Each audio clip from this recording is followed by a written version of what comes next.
अस्सलाम वालेकुम दोस्तों, हिन महिल मौज़ू खणी आयो आहियां जेको पीउ जे मिल्कियत खे सुधारे नथो ऐं उन्हीअ खे विञाए थो, उन्ही ते ॻाल्हाईंदासीं।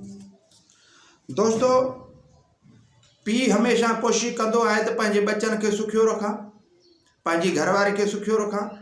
कोशिशि इहो कंदो आहे, ॾींहुं राति जतन कंदो आहे, पंहिंजी घरवारी खे घर में वेहारे खाराईंदो आहे। सिर्फ़ु चवंदो आहे तव्हां पंहिंजे बचनि खे घर में संभारे मानी रध बचा करे उन्हनि जी पालना कयो, उन्हनि जे लटे कपिड़े जो ख़्यालु, उनजे सिहत जो ख़्यालु, उनजे पढ़ाईअ जो ख़्यालु, इहो सॼो कयो। बाक़ी जेको ख़र्चु हूंदो आहे उहो पीउ जे कुल्हनि ते हूंदो आहे ऐं उहो पीउ जतन करे पंहिंजे बचड़नि खे खाराए, पंहिंजे घरवारी खे माना खाइण पीअण हली चली जो सामान हर शइ मुयसरु करे पोइ बि अञा बि कोशिशि कंदो आहे त कुझु हल बचति कयां जेको औखीअ महिल मुंहिंजे बचनि खे कमु अचे। हू पंहिंजी उहा जेको पाकिस्तान में सरासरी जे हिसाब सां 40-45 साल उमिरि हुजे थिए थो, सरासरी जे हूअं 50-60-70 साल ताईं मुश्किल सां हिन महिल उमिरियूं आहिनि, पर के माण्हू को 120 साल ताईं हले थो। इन विच में जेको हू जेको पंहिंजी ज़िंदगी जे सफ़र में जेको मुश्किलातूं सही करे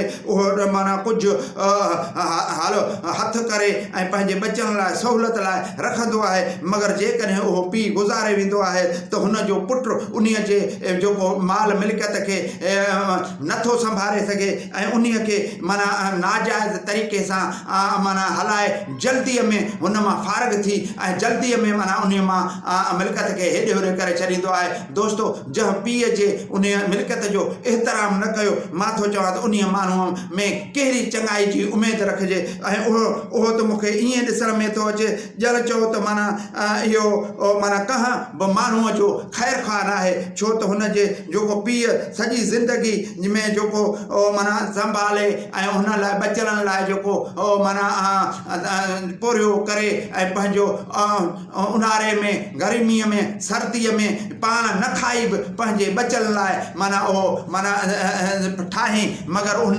जे पुटनि उहा मिल्कियत न संभारी त इन्हीअ पुट खां माना इन्हीअ पुट में कहिड़ी उमेदु रखिजे, उन औलाद में कहिड़ी उमेदु रखिजे जेको पीउ सां वफ़ादार न आहे। त उन्हीअ खां असां इहो था चऊं त तारीख़ बि उन खे कोन बख़्शींदो ऐं को बि माण्हू जेको सम्झदार हूंदो उहो माण्हू बि उन खां नफ़रत कंदो, छो त उन मां चङाई कंहिंखे हासिलु न थींदो। जेको पंहिंजे पीउ जे माना उन माना जेको हुन पंहिंजी सॼी ज़िंदगी जो विरसो छॾे वियो ऐं उन पीउ जे माना ज़िंदगी वारे विरसे खे संभाले न हलाए त इहो पुट त न चइबो, मगर इहो सालिह त न चइबो। छो अलाह खे चओ त सालिह औलाद ते जेको पीउ जो माना प्रोग्राम खे सही नमूने सां हलाए। हिकिड़ा माण्हू अहिड़ा असां ॾिठासीं जेके माना आबिद बाना सुठा, उन्हनि जा औलाद वरी उन्हनि खे अञा वधीक संभारे ऐं सुठे लेवल सां अञा वधीक उन खे उजागर कंदा आहिनि। उन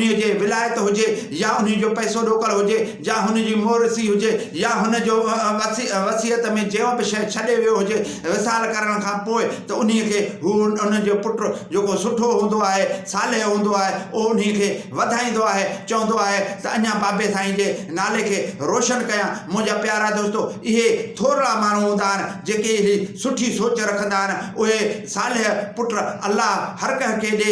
महिरबानी। अस्सलाम वालेकुम।